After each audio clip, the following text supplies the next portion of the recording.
I am so happy today to work with you on Miroirs by Ravel. It's an incredible cycle of pieces that have little in common, but each of them reflect on different ways of inner soul. Perhaps that's the purpose of Miroirs, mirrors. It reflects also in part Ravel's own Spanish background in El Borde del Gracioso, which contrasts so much with Une barque sur l'océan.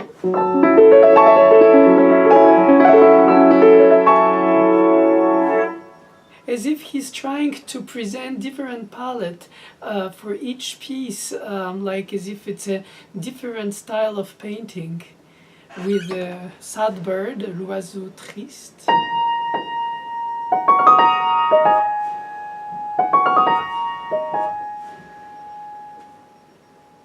Of course, you have this very opening piece, which is mysterious, noctuel.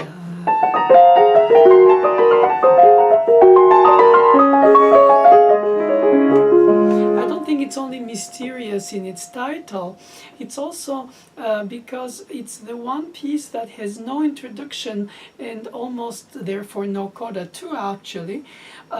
It's sort of an inner world that you explore and you're brought to as soon as you open the cycle, provided you play it in the order Ravel considered it, though there is no real order finally, I mean should, but it's not considered like the Valse Noble et Sentimentale, where each of the 7 waltzes and the 8th reminiscence of the first 7 are organized in one continuous connected composition, like wagons of a train.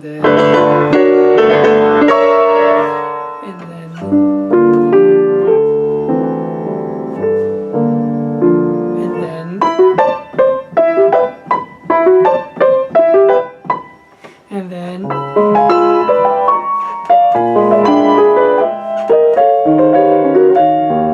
and so on. I'm not going to play for you all of them because the point is the miroir today, and I'm desperately trying to stay on topic while the music is so enticing, like a perfume, or perhaps like a memory of a person or a place, so combined, where you say, oh, it was so nice when...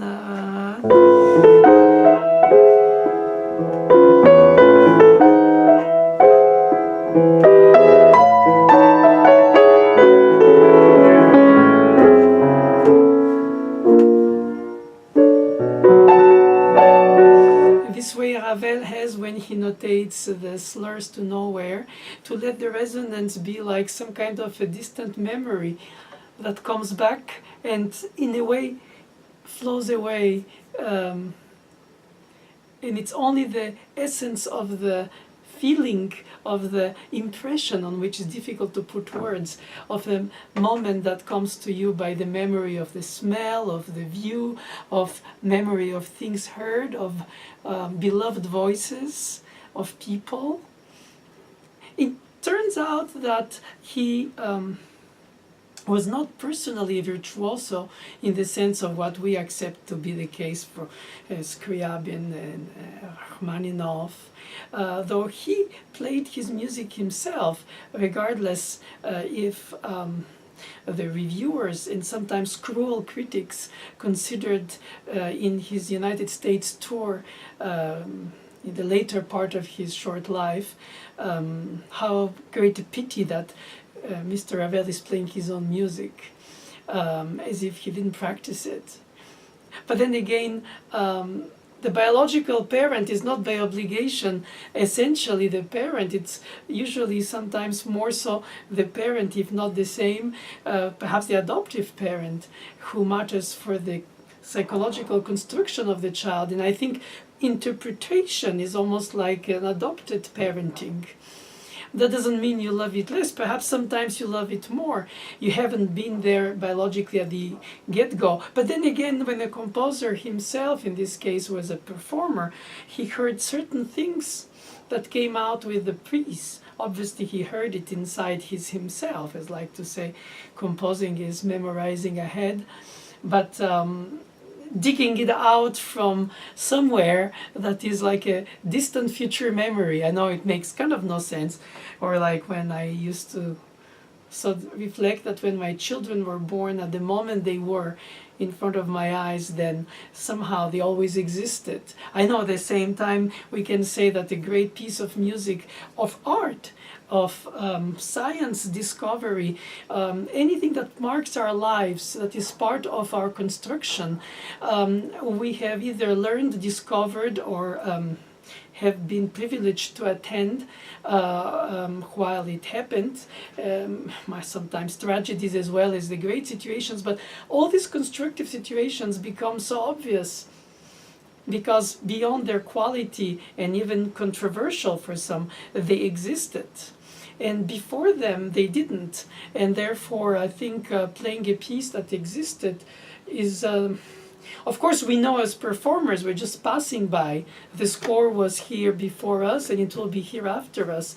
And we have to use it as a medium to connect to the piece, as well as by knowing the other pieces of the composer, sort of compose a musical background, or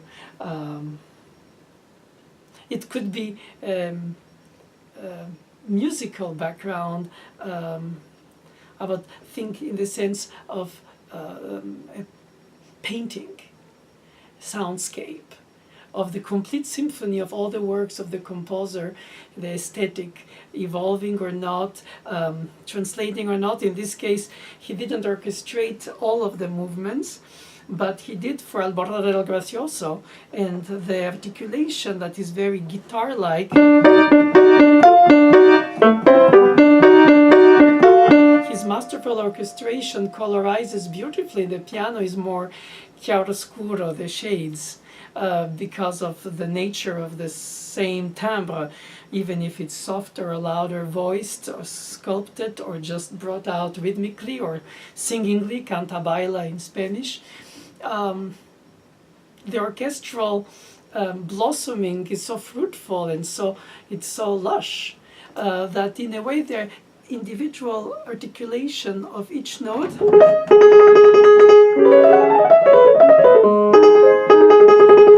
I know it can be tongued by the trumpeter and it can be fingered by the pianist to obtain that repetitivity that is so rhythmical and ostinato, and not many composers have orchestrated some of their piano works and vice versa, but for the Valse Noble et Sentimentale he did himself, Ravel, and for Miroirs for some of them. And I think that when we ask pianists, teaching them to imagine the orchestra, is like telling a pianist when you play a Mozart sonata, think opera. Naturally, Mozart opera. But then you can say the same about inspiring somebody to play Romeo and Juliet by Tchaikovsky.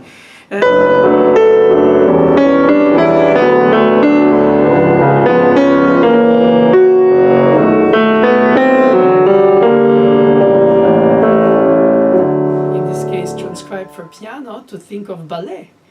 And each composer seems to have, no matter how many different art forms and genres they explored, to have a favorite one that sort of is in fact genetically embedded in each of the other pieces.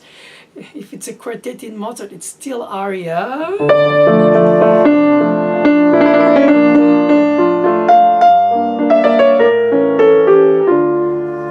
But it's a quartet for strings. And I would say that if Tchaikovsky ballet and Mozart opera, it's not to be reductive, it's just to be able to sort of grasp the soundscape of all of their oeuvres.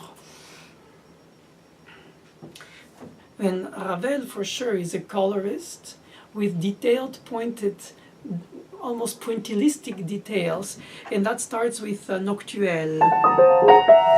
Is it always consider other art forms to describe the musical art form, which by itself, without words, remains most universal and sometimes mysterious because of the lack of words? Therefore, they become your own words as a listener as well as the performer. And of course, tastes can be compared in terms of cooking, or of course the other senses, the visual, the hearing, naturally for music, but also the imaginary combination of sounds and colors. When they say play colors, everybody can imagine different colors for the same piece at the same section, and it could mean something that will trigger the quality of touch that you want to obtain in order to translate what you think as a filter performer of the piece it means to you. But in a way, it doesn't really matter what exactly you think or what exactly you associate to inspire you to. Could be, again, love, a friendship, a person, a place, a combination of things.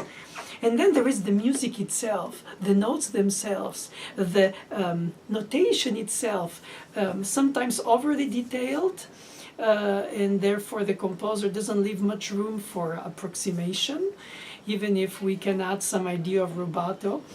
But then sometimes the notation itself, almost purposely, even in the most specifically picky notators, as Ravel is, leaves room for wondering, so why is that not defined? And other sections are super defined. There is a section in Une barque sur l'océan.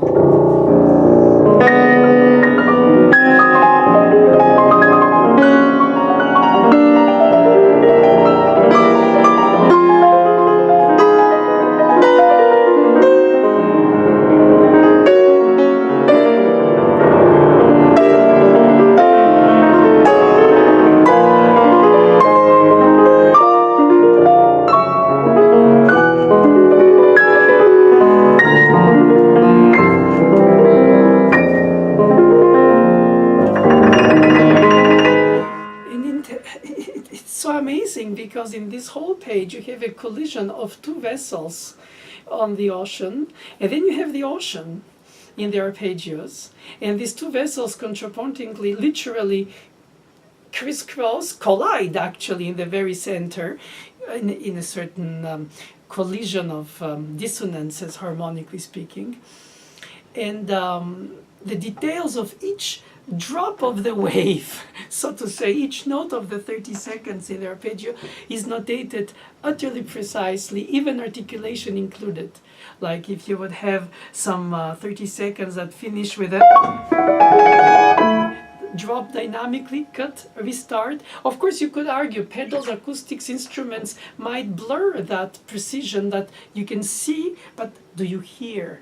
And sometimes surgical interpretation might become a little too explicit and take away from that magic that is in fact the combination of the resonances, which are meant to be. There's one thing Ravel doesn't indicate in his published score, is the pedaling, which I think it's a tremendous problem, because then the performer, of course, relates to the trusted teacher, if hopefully there is trust, and then, of course, to the good taste that the teacher or himself or herself, whoever is in front of this piece, comes up to think about it means to them. I mean, sometimes you can want to start in foggy opening for the nocturne. Like you just wake up and your eyes are still blurry in their vision because you're still sleepy, and little by little it becomes clear. In the third bar only, with this minor left hand, and then the hint of major in the combination inside the arpeggiation. That's as if the major is a result of the minor. It's basically not neither nor. It's major or minor, but it's none. It's both. And I believe a lot in the fact that Debussy, already slightly older than Ravel, had started doing a lot of these echo cells where he would do something like present the sarabande and immediately retell it with slight differences, or sometimes just like a rhetoric insistence, like, you know what I mean. And then Ravel doesn't do as much, sometimes, but not. And not where you expect it. So sometimes you're like, as a attentive spectator of a theater play or of a film, and all of a sudden the way the writer or the editor in the film or the text, the action, psychological or physical action happens, you're a little bit, as a listener, thrown away, and you have to be really actively catching to connect the dots. It's not all told, it's also hinted for you to complete, so you become part of the piece as a listener, actively speaking.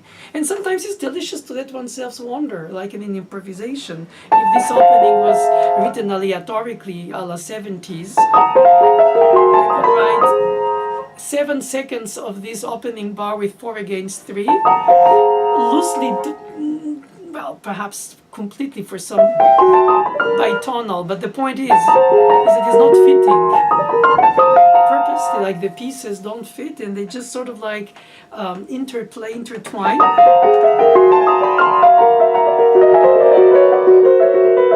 then you go to the next section. But in this case, it's written very precisely, even with the repetitivity of the echo cell, like the first bar. And the dynamic marking starts again back to the opening bar. So pianissimo crescendo, but to how much, no indication, because the crescendos look all the same on the engraved score in terms of opening of their expression dynamic level. So is it from pianissimo to mezzo piano and immediately drop again? Or is it more expressively going to forte?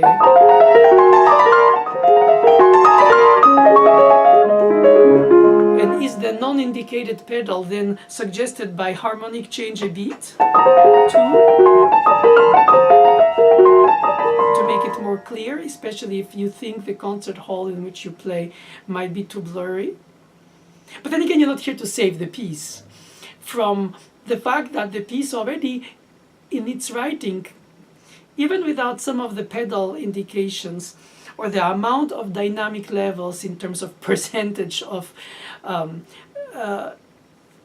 functions in any case.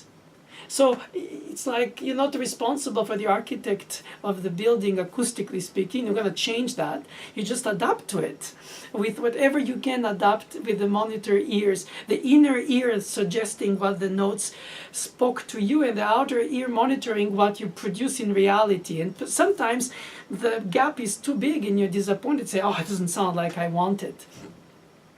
But it never does. It's almost like buried in your thoughts, and you start saying them, and the words don't perhaps translate exactly as I said earlier. Sometimes an impression is hard to put words on. And in this case, to start the piece and try to be very explicit, it's almost, I think, didactical in a negative, pejorative way. It's like showing the underwear or showing the wiring under the statue. But perhaps it's interesting in a learning point of view to see how it's structured. But the mystique of the building, the mystique of the let's say pyramid's form is not only how it was built, but it also what it reflects when you look at it in terms of the symbolisms or mysteries that it triggers in you. So there is a necessity for some kind of halo sound. One talks often of half, quarter, eighth pedals or whatever. I don't think that all pianos respond to that the same way either. In other words, every time you're sort of dealing with the unexpected of the ingredients, but you're supposed to cook the same meal. And it doesn't come out the same way. And I think the wisdom is to practice towards managing to not, but bring it closest to what you intend, regardless the ingredients of the instrument, the acoustic, and of course your own technique and perhaps stage fright. All these ingredients blur the image, possibly the soundscape in question. Well, I still think that it gives that challenge of the ephemeral beauty of the moment. It's the presence of the now. And you deal with the unknown on the spot as if it's part of the expectation. Not that you like to be surprised, because then you constantly bump into things, but it's rather planned technically to be organized for shiftings and preparation of gestures and finding the ergonomic fingerings that will allow to speak every note, but then filter it inside in the flow. Of course, you practice it independently, and you sort of dismantle the mechanics of it, and you bewilder how beautifully it's thought of in terms of the engine itself, and then you put it back together, like a clock, for instance. But beyond these technical aspects of the minute detail, you have to be at the same time listening to it and observing how it produces its magic, because so many elements, as I said, rightfully actually, are not always apparently of the volition of the performer. Sometimes the tempo comes out of some nervousness. Sometimes you so much want something not to be that you overstate it the other way. If you think it should be very fast, then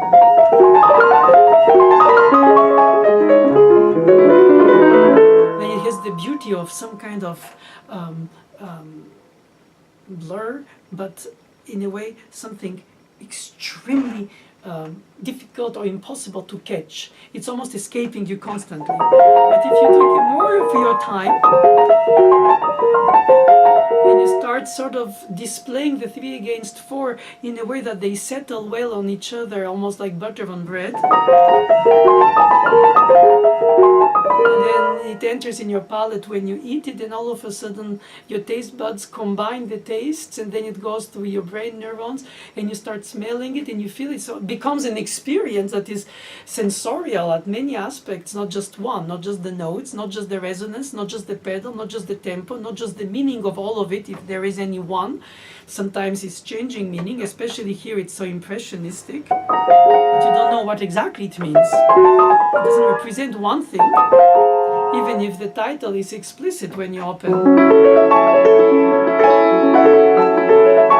If the boat in the ocean is a dot in the immensity, that you feel it. And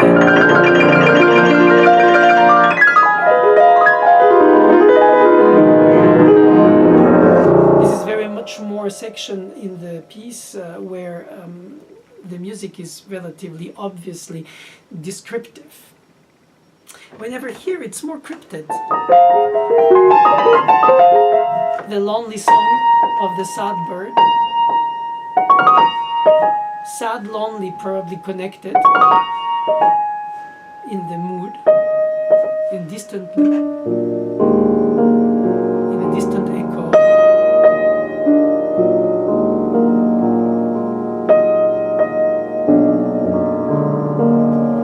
Same thing with the last one, La Vallée des Cloches.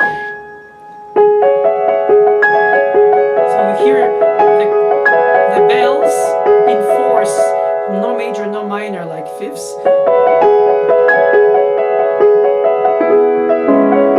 All based on resonance.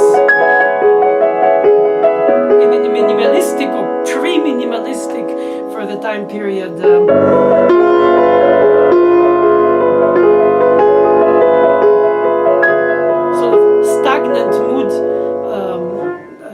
Soup in which you have this kind of reflective well-being or mysterious being.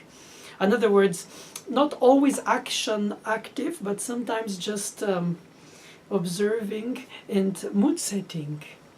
And from time to time, thematic material would come to become more active.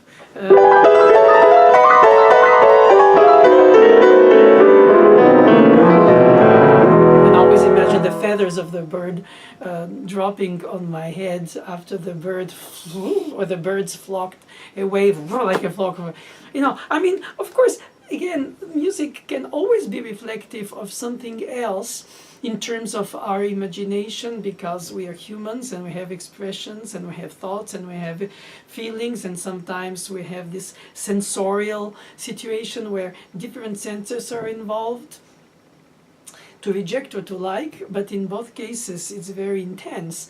I think that to capture it so on paper and then be able to restore something so ephemeral that in fact sort of rebuilds itself differently every time you play it. So it's like a sandcastle on the beach. Another of my mantras about the difference with a painting. Yet the look at the painting can change, but the painting itself doesn't. Whenever here, the way we hear, therefore we look at the piece when we learn it or we perform it, keeps evolving, as well as the piece itself, while apparently stuck in time forever on the notation. It has more capacity to be sort of repainted every time you play it, and it vanishes from the canvas as soon as you finished playing it. And then when you replay it, it's a different painting, even if it's mostly closest to the facts of the painting that you painted or saw. Then it becomes a little bit of copying a masterpiece rather than just creating it, since of course it was already created. But it gives you the illusion as a performer that you're a recreator. I think it's an illusion, but it's a good illusion, because it gives you the sense that you have something to bring than rather just recite, which you tend to when you learn the notes, because you don't want to betray, thinking naturally that they heard better than us, they thought better than us, they imagined better than us. And when we try to play them in terms of their work, we get closer to what they must have heard in their inner ear before it comes to our eyes and through our fingers and imagination. Imagine horns and imagine strings and imagine mutes and perhaps muted like trumpets, and then harp and the flute, something more fresh. And immediately those chordal elements that already Debussy had written a lot about, where the melodic and the harmonic are in one. It depends how you voice them. If you do the thumb or the fifth finger at the top or down, or none. You can choose also not to voice, which is also a choice. As they say, hating is loving too. So it's not uninvolved to not voice, but it's also interesting to voice, because then you give more of a signature of your interpretation through your hearing, and you tell the audience, to me that's what matters, because I want to hear something that brings me to think that is right, and if not right, at least meaningfully right to me, even if it's not to the composer. Because we have to stop second guessing after their death.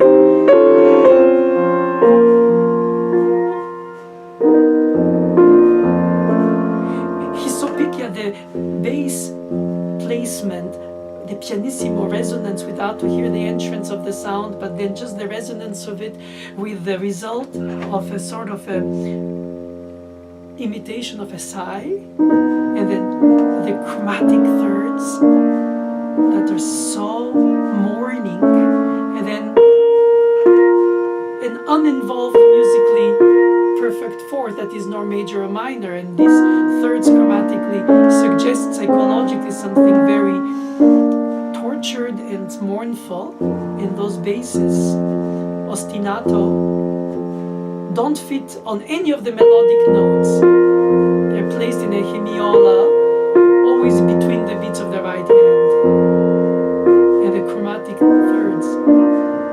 So naturally, when you play the piano, you play the two staffs. That's 1D, that's 2D, that's 3D. So you can follow the thirds with a slight voicing of the top of the third, then uninvolved by the chromaticism almost, more bright. And then the bass, more like a harp or pizzicato combined. The lengths of the resonance, the pedaling, the unicorda, sounds like a cooking show with ingredients. Of course, some of these situations you do not define as layered situations, other than when you study it, because you have to learn the notes, the rhythms, then you place the dynamics, then you put the pedaling, then you try to understand how together it's supposed to bring the mood that it's supposed to bring. I mean, you're not responsible for the piece once you serve it in the German aesthetic of not art playing, but crafts making, serving the art very humbly, and not trying to recompose it when you play, saying, oh, for me, because he wrote grace notes for the middle horns in 3. Immediately I call them that. The strings in divisi and with mutes. And then a sort of resonant basses, perhaps pizzicati and harp again. And then in the middle of it you have that arpeggiation that is in grace notes, unrhythmized, unindicated precisely where to be placed, before or after, is it?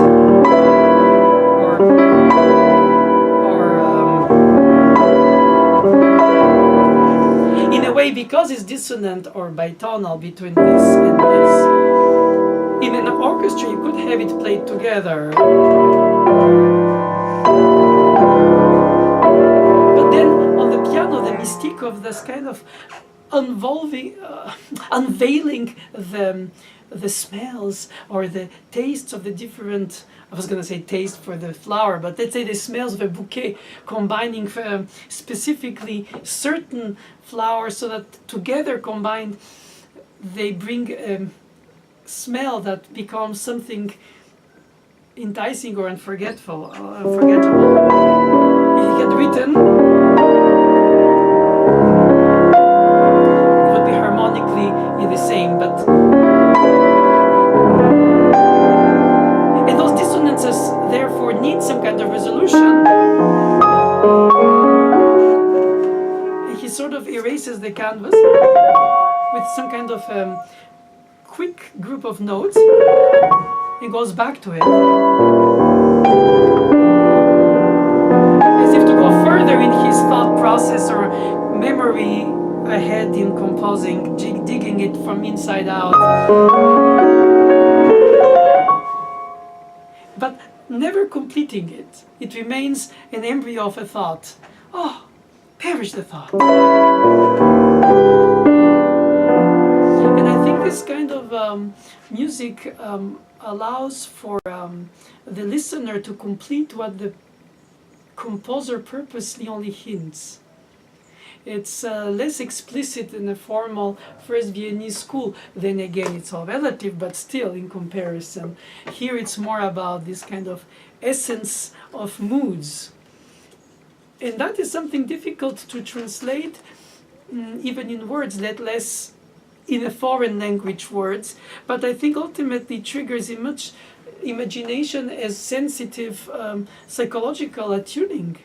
And I think that everybody differently would respond to the same notes, regardless of what the teacher or we think the composer said.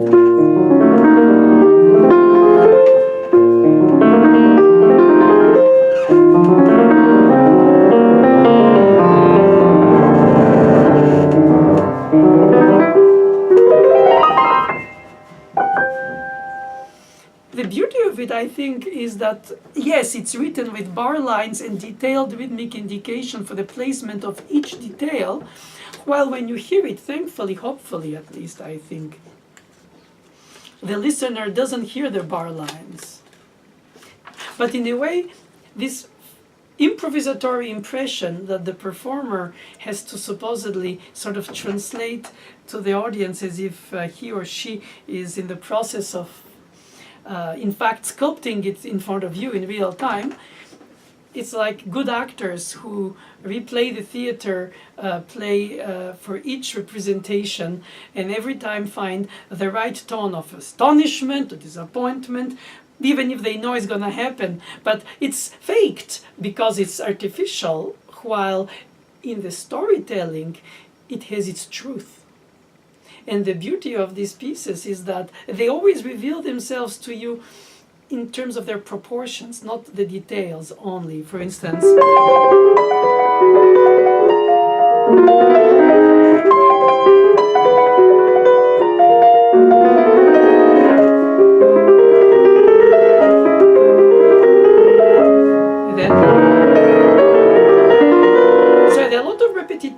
inside the cells, but as well as a recapitulation to having already told this element earlier in the piece, and it comes back as if to haunt you more than to repeat itself to you, while it structures some kind of sense of where am I going in the piece. If it's the recap, I should be towards the end.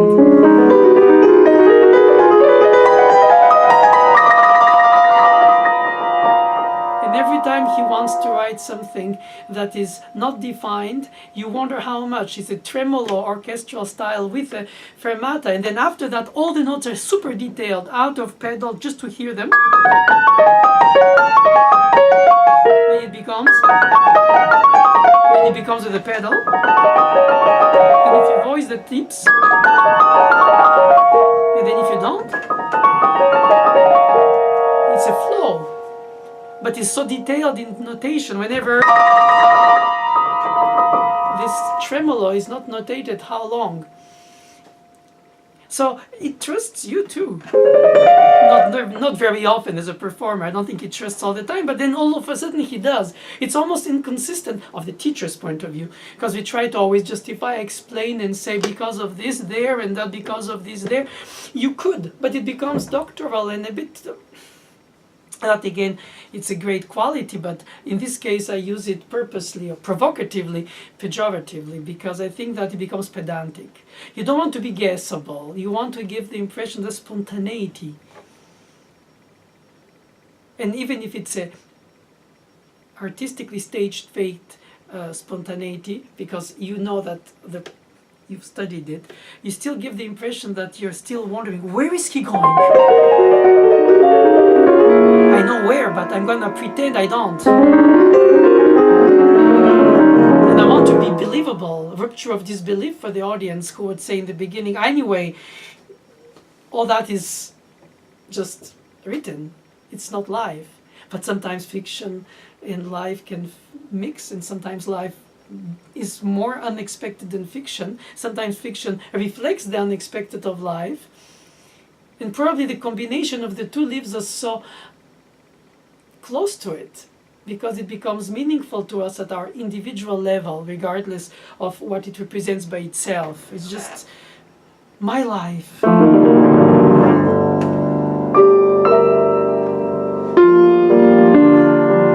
And just before to end, he starts some enormously important expressive leap. Like as if to say in the narration, oh, you know how much this means to me, and all of a sudden it finishes.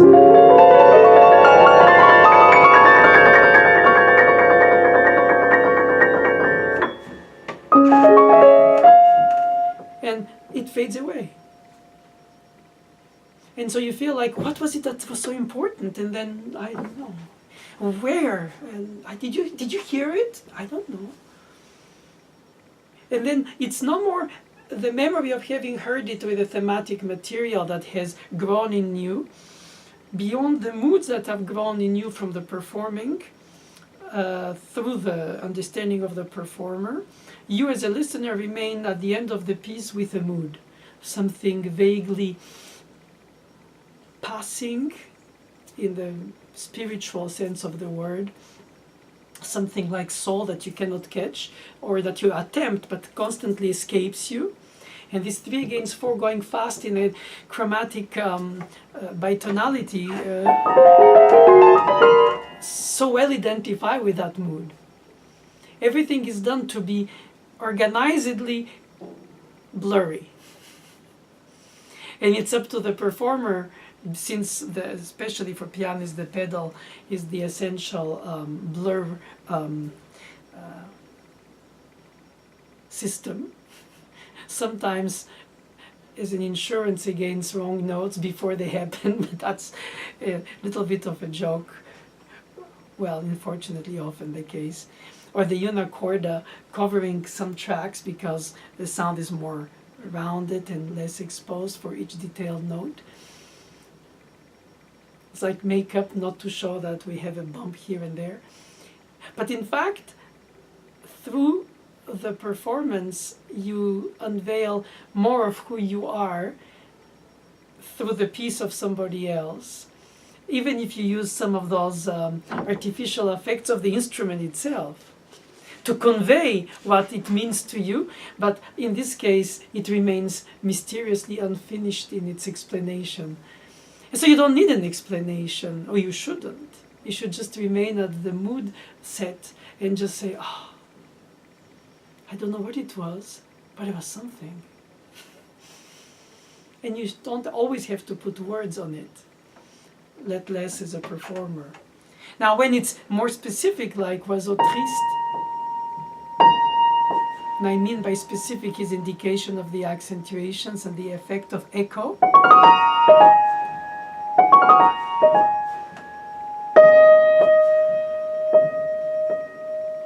Until the left hand accompaniment, so to say, enters.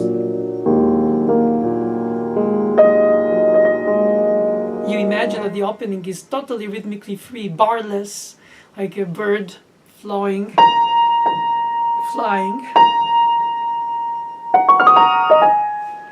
And then you go, my God, it's in 4/4. 1, 2, 3, 4. 1, 2, 3, 4. So does it give you a sense of bar lines like prison bars, and you feel like, yes, but he's expressing this with a very classical notation, while the expression comes out of it is completely overflowing from the rhythmic beats. You don't hear, thankfully. But even when the accompaniment enters, the top remains barely fitting, the top being the bird sound of the opening, with a very regular, in comparison, accompaniment of eighth notes in 6/8 and 12/8.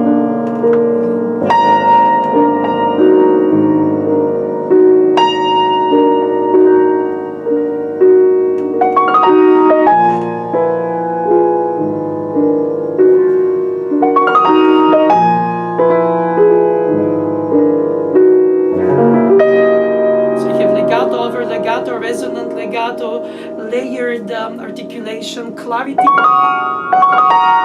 tone for each note, and here overlapping, and here muted precision of the sound, but from inside the keys, not even on the articulation, but under the escapement. So you have at least 3 layers, and of course the pedal combines them. The right foot pedal. It's tempting to try to think of using the middle pedal, because then it gives you the illusion that you can hold this separate. And then this. While not only he didn't use it or have it on the players that he composed on, but I think he didn't want, well, how do I know? Wasn't there. I only imagine that all composers write their imagination beyond the limitations, if there are any, in their opinion of the instrument. So I think that the combination of the resonances without the advantage the middle pedal brings today is probably closer to how they heard it, or how they wanted the melodic and the harmonic, or the layers of harmonic things to superimpose. I give you impression at the end of it when you have this.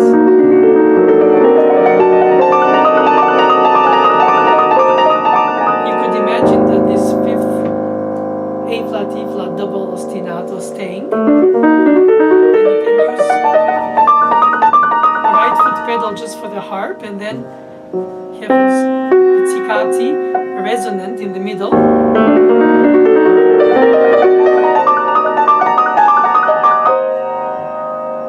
And you hear it without the blur of the right foot only pedal. And even if it's half pedal, which clears some of the echo or some of the halo while maintaining some of the resonance distantly from what the page turner could hold if he or she was there. In other words, it's written for three hands, at least notated. Orchestrally, organistically, who knows? One can always speculate, but the fact is it's for piano. Therefore, the subtlety of the touch will allow for the resonances to mix at a certain level of mixture where they're interesting and not to become too impregnated with the resonances. The dissonances prevail on the consonances compared to a more subtle touch. So the level of the touch combined with the pedal length on the modern piano on which we play should reproduce somehow the different ingredients in their specific expected quantity, in order to create that fragrance or that sauce that you'll smell or taste. And here,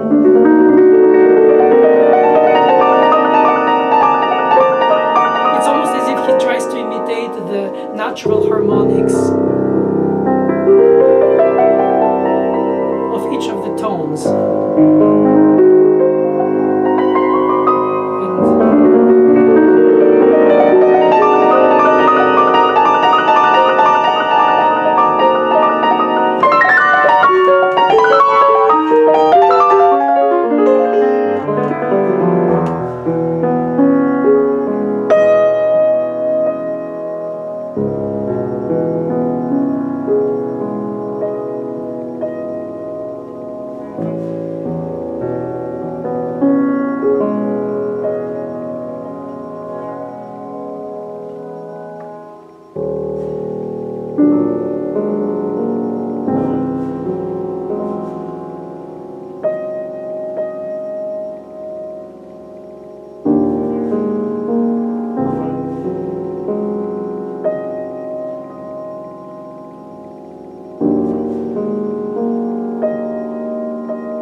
I purposely didn't tell you what Ravel notated as an indication for these last bars, because I thought the playing itself would show it by displaying it.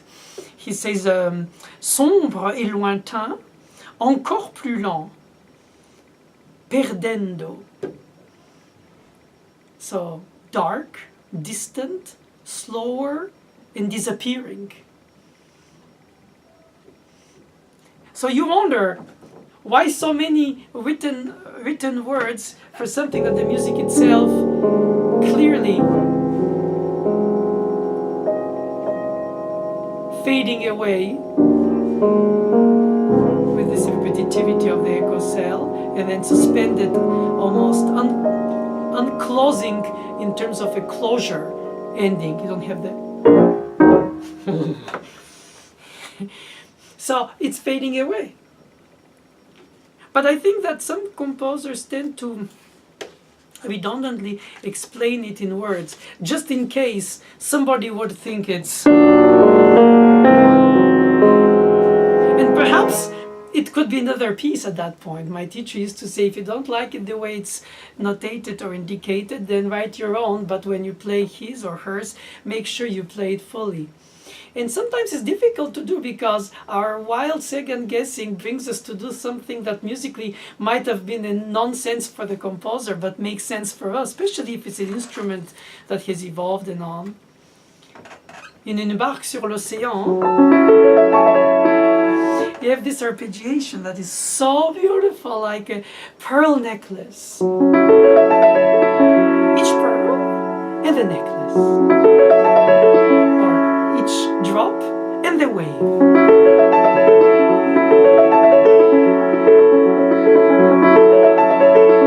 It's this lazy minor seventh that doesn't give you a feeling of major, obviously, because it's not.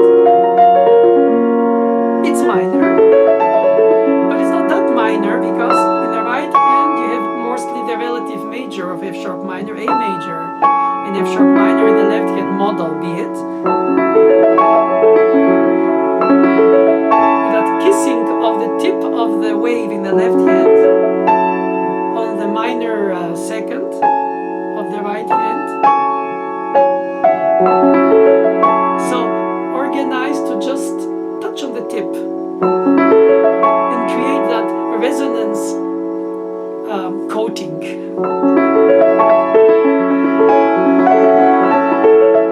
So as a teacher, should I say all that to the student, or does the student anyway understand it by the fact that it's a barque on the ocean with, boat on the ocean, in French, une barque sur l'océan, and then there are pages in their rising and dropping. They don't need the teacher to tell them these are the waves and this is the boat or the people navigating it, and the sense of loneliness in the infinity of the ocean, which is produced by the repetitivity of the element. It's like pre-minimalism.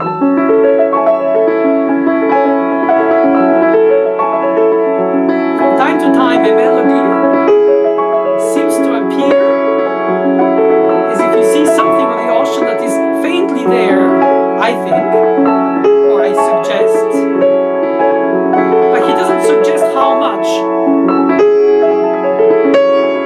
That's too much, in my opinion. That's okay, and that's more mysterious. So that it combines itself with the colors of the sea and the sky and the waves, and you're not sure, is it a boat I see, or is it an imagination of my will because of the ever-changing ocean scape.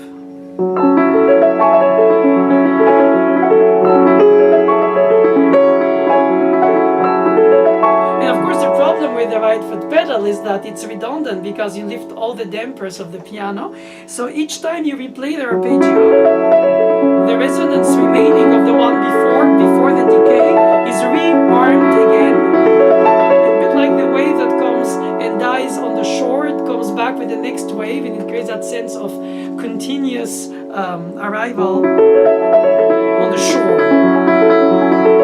Relentless. The problem is that if you play and the resonance overstays longer than it decays by the time the next one arrives and the pedal holds according to the instrument, the acoustic, and the place, acoustically speaking, then you have to start artificially changing the pedal to maintain the resonance within the dynamic level at which you want to keep it. Let's say pianissimo, mezzo pianissimo, or mezzo pianissimo, or piano, with or without hairpin waves in terms of dynamics, just the rising and dropping of the range itself, and then the combination of the opposite direction descending in slow rhythm in 8th notes compared to the 16ths, or 30 seconds rather. So you have the feeling that something is going at different directions in different speeds, and at some point they touch or collide or intertwine. And out of them, insistingly, the second time around, the melody starts going beyond the melody or becoming a motif. Two notes.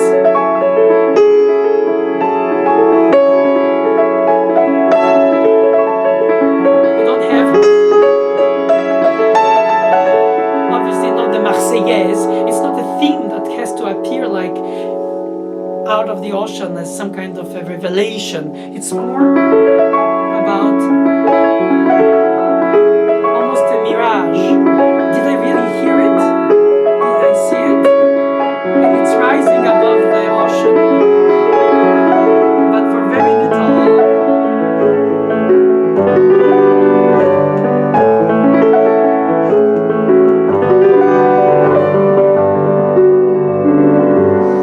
He's even more difficult to read in his thoughts, because when he writes the arpeggios in the middle high register, the decay is resonantly quickly disappearing compared to when it is in the lower register. Especially modern pianos have more even than in his days. But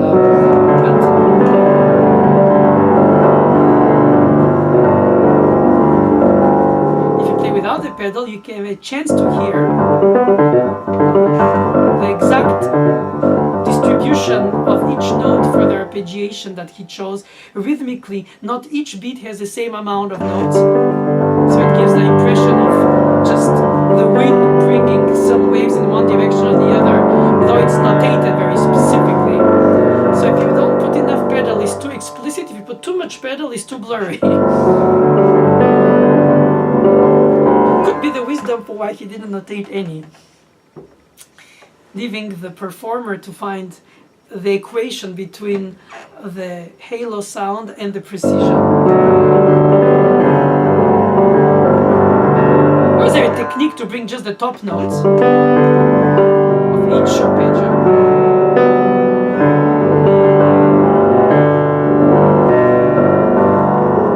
And I would say, no, no, no, because then it becomes too explicit. It becomes almost didactical. That's what I say. And sometimes as a teacher you say something because you're in a co-pilot seat, and then the student is on the pilot seat, and you have to deal with all the elements, so you don't have time to analyze all of these things happening, except when you record yourself and you listen to yourself, which is another way of doing the mirror of one's playing compared to the mirror of the inspiration of the piece, called Miroirs. Well, I don't know how much he attached that specific direct meaning of the title, but I still think that in a way it covers a lot of levels of reflection in Ravel's writing, from the detailed notes to the suggested titles. But then ultimately when you hear it as a listener, you might not know the notes and you might forget the title. You just in the waves of the sections, and some of them are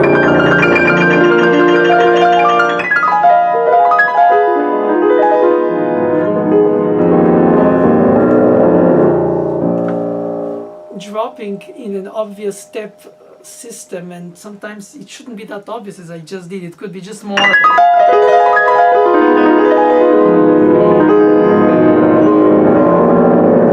So it's not random. It's supposed to be always the same, since it's notated clearly and there is an objective fact. While in the interpretation, the way it comes out is sometimes to do with how the instrument responds to you. You know, to a certain extent, it also dialogues with you according to what you input in it as a performing. I mean, it's a little bit of psychobabble, but I still think it is true.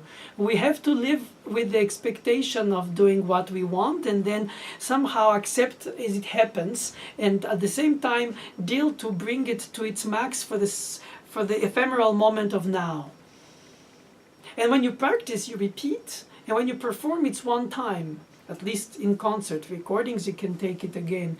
But even if you do, it won't have the same flow. Or it could, if you're very disciplined, so that every detail fits into the other details, even if spliced digitally. But that's another question. The important thing is to always bring the meaning of the direction of the line, where all that brings me to.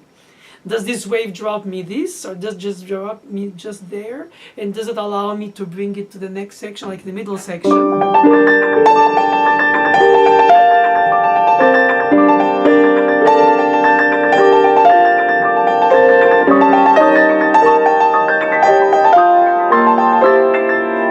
Which came with first that sense sense of loneliness that we had in the, and again hinted melodic motifs until it becomes a real melodic line, as if you found some sound at the end of the oceans between the different rocks, and all of a sudden you have a moment where you're in the heart of things, and then you start hearing the sound, perhaps of the mermaid singing, again, imagination, and analogy galore. That's my mantra too. Or rather, I cannot help it.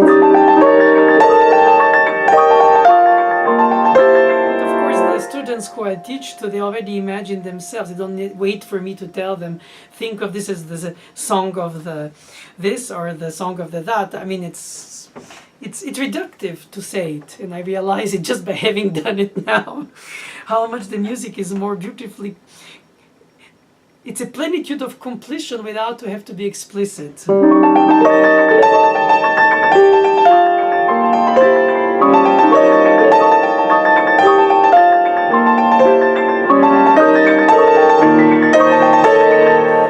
Teacher would say, no matter how much we associate the notes to our moods or to our expression, at the end, meaning finally, at the end of the experience, it remains only what they say themselves.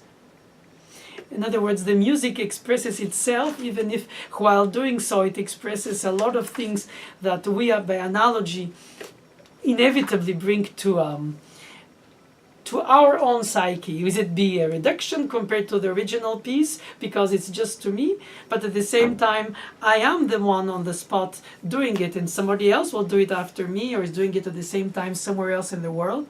So yes, everybody keeps a memory of Mona Lisa's smile, but nobody can really describe it, because that's why they call it mysterious smile. You have to have seen it, and then you keep it with you, and then that's it. You don't have to explain it unless you're an art curator. And even so, the most eloquent words don't always, can't, or perhaps shouldn't, in fine, reflect all what the music, in this case of art form, brings to our soul. And when you play the Alborada del Gracioso,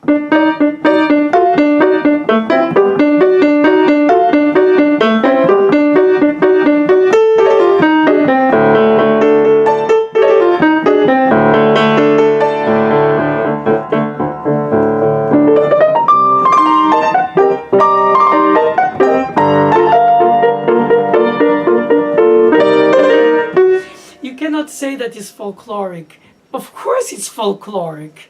It's folkloric of Spanish music, and specifically Andalusian, and even more so specifically flamenco, and these steps on the burning coals. And then of course you can say, yes, it's Chemiola, yes, it's Chemiola, but that doesn't explain it all. You could do, and it still doesn't sound the same. Obviously he chose the harmonies, the dissonances, the interactions of the two, the avoidance of the two, and then when he wants them together, gliding, and the other one playfully, major minor, but intertwined, and then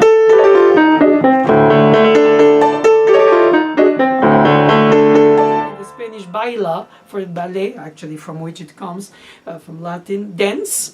You always have these fifths,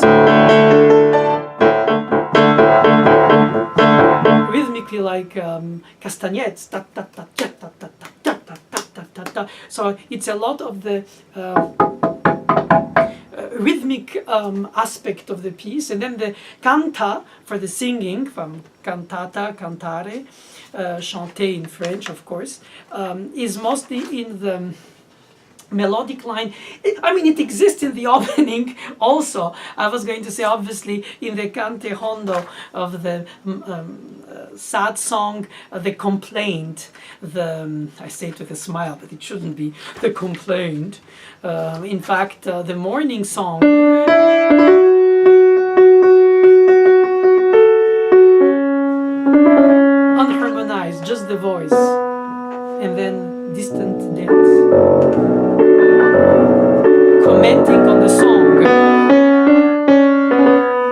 I've suffered, sort of story.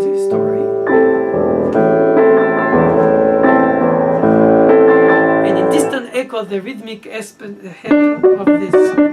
So you always have the canta and the baila, the dance and the singing, is a dialogue between the two around the storytelling.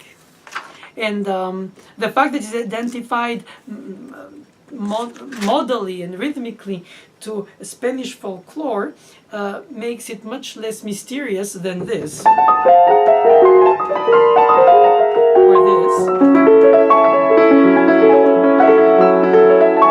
Just like in the ocean, there is no country, it's just water and sky, and of course all the living creatures under, and all the combination of wind and smell and salt and birds, basically in the middle of nature, and you just float as a soul in the environment in question, not float in reality, obviously.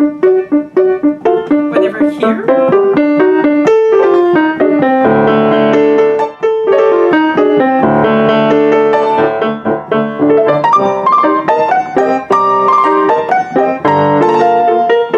with a very specific Spanish style, 30 seconds or sometimes 16th note triplet notated mordent, which in the Baroque days was just notated with a little croissant looking like indication for the note that you bite on the next note, mordre, mordent, which biter.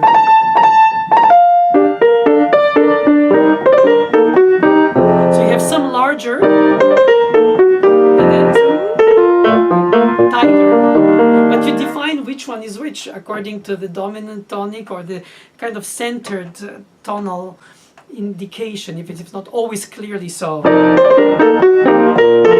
mean, you are sort of in B flat major and you're sort of in D minor, but not really. Nor. That would be too clean. He likes to have these collisions, which again some people consider bitonal, some consider just altered tonality. And then major with minor second, then together or avoiding.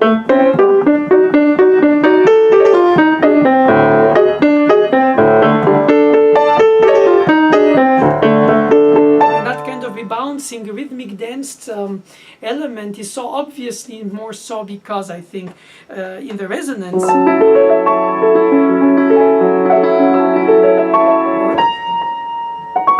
of his indications at the end of a long note, a slur to nowhere, or to as long as the resonance allows on the instrument, basically.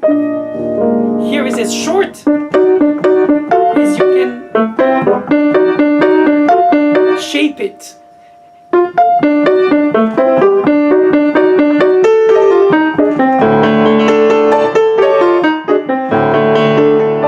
Of course, iconically, for all pianists who play the piece, they know that there is a section in the recap where he doesn't do it in the exposition. He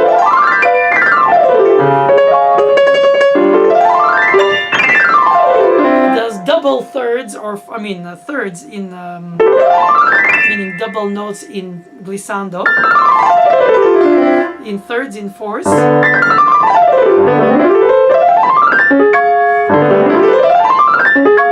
and it depends of the depth of the key's action, because then the tip of the skin and around the nail burns, like the re-entry of a vessel from orbit through the atmosphere. It really feels that. Well, it depends on how heavy or how deep the keys are in terms of the action of the instrument. But he uses that very specifically in one space of the piece. He doesn't use it all the time. He could have. It would be such an effect. He doesn't indulge.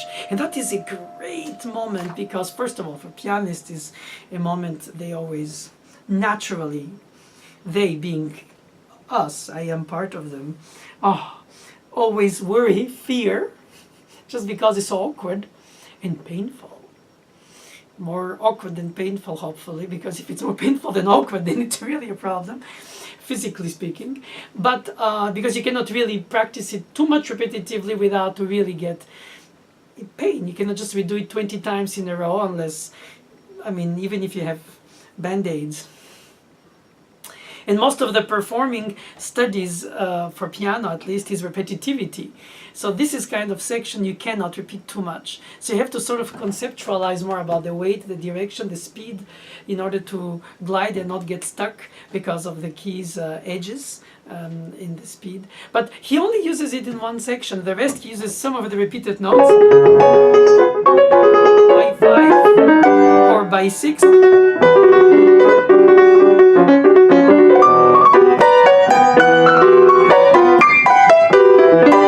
And a lot of the jumps or the shiftings are to do with the agility and the lightness of the gesture who is singing this song to the king. So it has to be leggero all the time. It has to be always rebouncing rhythmically, but also pedal-wise. And even in the coda that sort of summarizes the different elements as a review of the piece. We have the canta, just a snippet of the singing, and it goes again into the rhythm. Sorry. And again dance. A little bit of sing and dance. Repeated notes.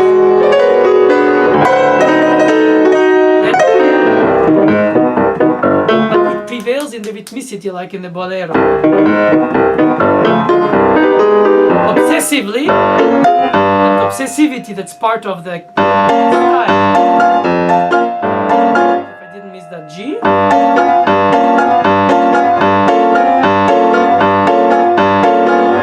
It's another of those problems of pianists. We have to always practice those repetitive shiftings, because once we make it, we do a lesser gesture because we're satisfied we did it, and that's when we land one note too close, when the left hand has two hands, one for the bass and one for the harmony, and you have to do it with the one hand. You have to shift, prepare, and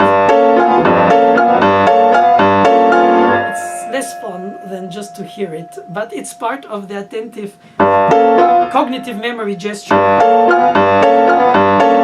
situation.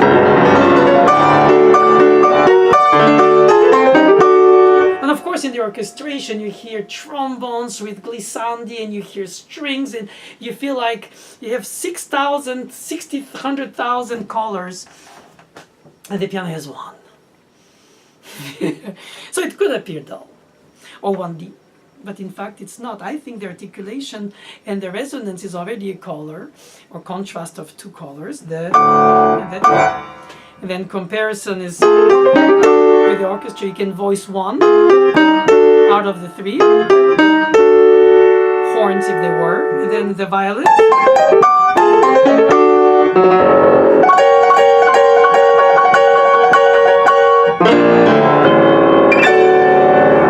You colorize with the voicing, and you shape with the resonance a sculpture of the piece that gives you a dynamic effect because of the specific percussive aspect of the piano as an instrument that is here brought in the baila section. Middle section after the canta, and therefore the cante hondo, the more morning song.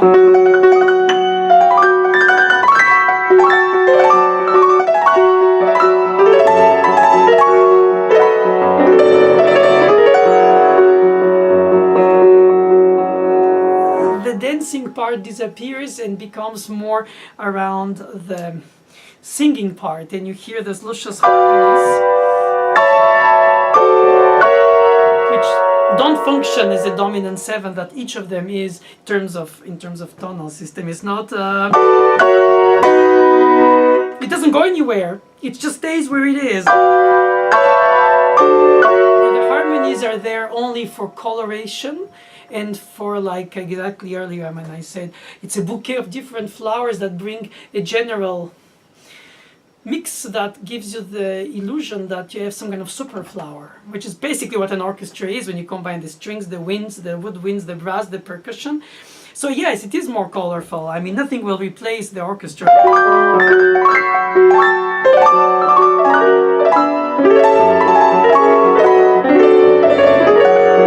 Second time.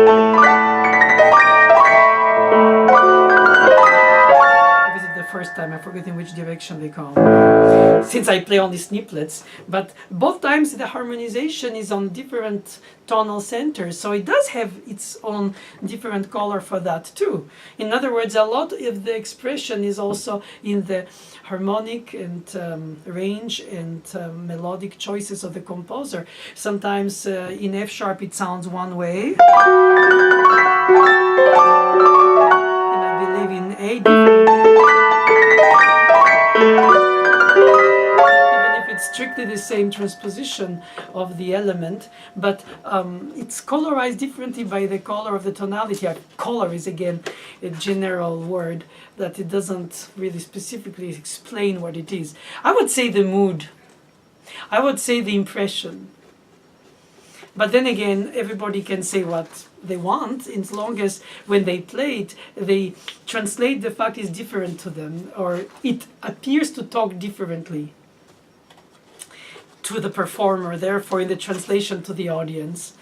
And I must say that even if you adore the orchestration and you're a pianist, you still think the piano is superior because, first of all, you can play all the parts, at least hint. And the orchestra musicians play only one at a time, so they combine together, but they don't experience, of course, it's extremely difficult for the pianist, but it's more fun at the end to become the orchestra oneself in terms of the elements rather than the instruments themselves, even if in imagination. And also the fact that you can produce a lot of suggestions of the instruments rather than presentation of the instruments themselves. So I think that it's not a question about is it better or worse. I think it's almost as if it's a parallel life of the piece that exists in two declinations, and that's fine. They shouldn't be the one colorizing the one or the other one bringing more the shapes because of its single color, like you see a monument at night lit during the day with all the details. Sometimes you can go to that distance of thought and say, oh, it looks different or it sounds different with the orchestra. Well, of course it does. And I don't think that because I'm a pianist that I tell pianists that the piano version of it is better. Oh, it's subjective, isn't it? It's just that, like when you suggest to students to think a Mozart opera, they have to know the operas. And same thing here. You can hear also pieces that Ravel didn't write for piano, only for orchestra. And then you can hear some of the few that he did. And the piano is an instrument that, in fact, is reductive perhaps compared to an orchestra, but at least it's very pleasing to the performer to be able to create the mood of the whole score by oneself, I think.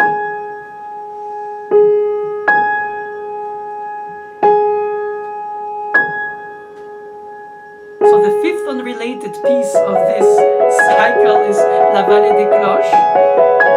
Again, very descriptive. The valley of the bells. So you hear the bells in the valley. It's all echo, echo. I don't think anybody even needs to say that. Sorry, I did.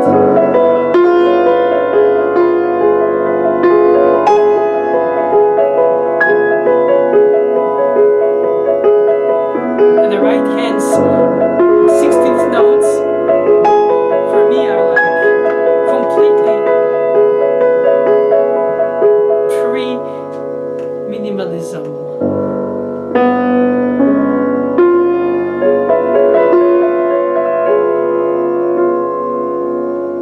The way the sounds, in terms of their resonances, dance in the air and combine is just mesmerizing. It's almost like an enticing smell, and you cannot stop smelling it. Or perhaps taste of a beautiful wine.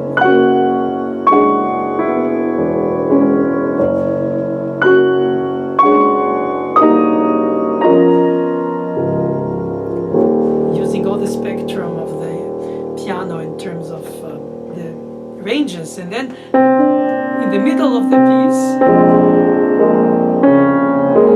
he rises above with a thematic material of horns or brass. Again, why should I say that?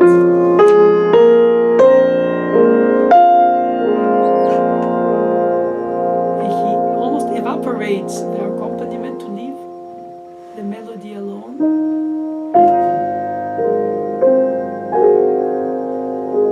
Create a sense of total diminuendo, and then re-rise.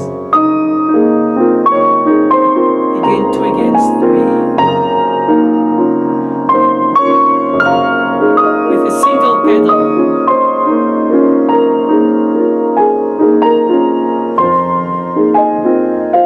It's always daydreaming mood.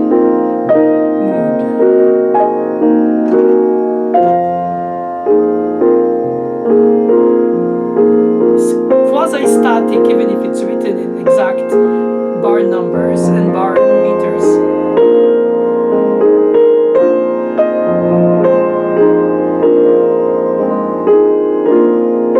And then it goes back.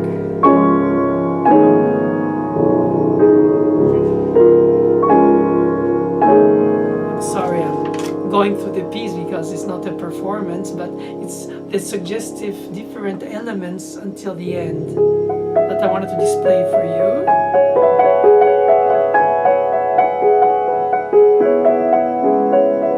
As if almost lazy and distant, it evaporates.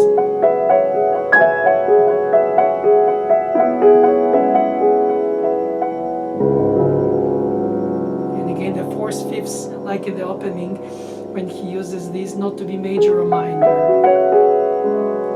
Major third or minor third. It would have been very different if it was or in minor.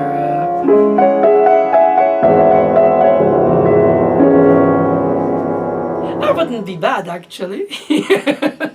Wrong. I should get a bad grade from the composer.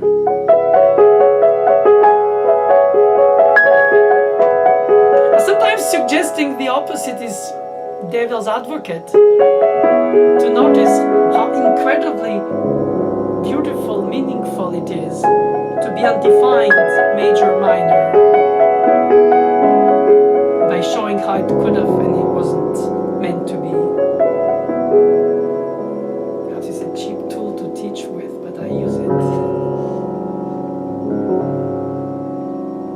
And he still ends, even the last note is resonance to the rest bar. I call it slur to nowhere, bridge to nowhere, or to continue in our daydreams and let the resonance evaporate until it totally goes away.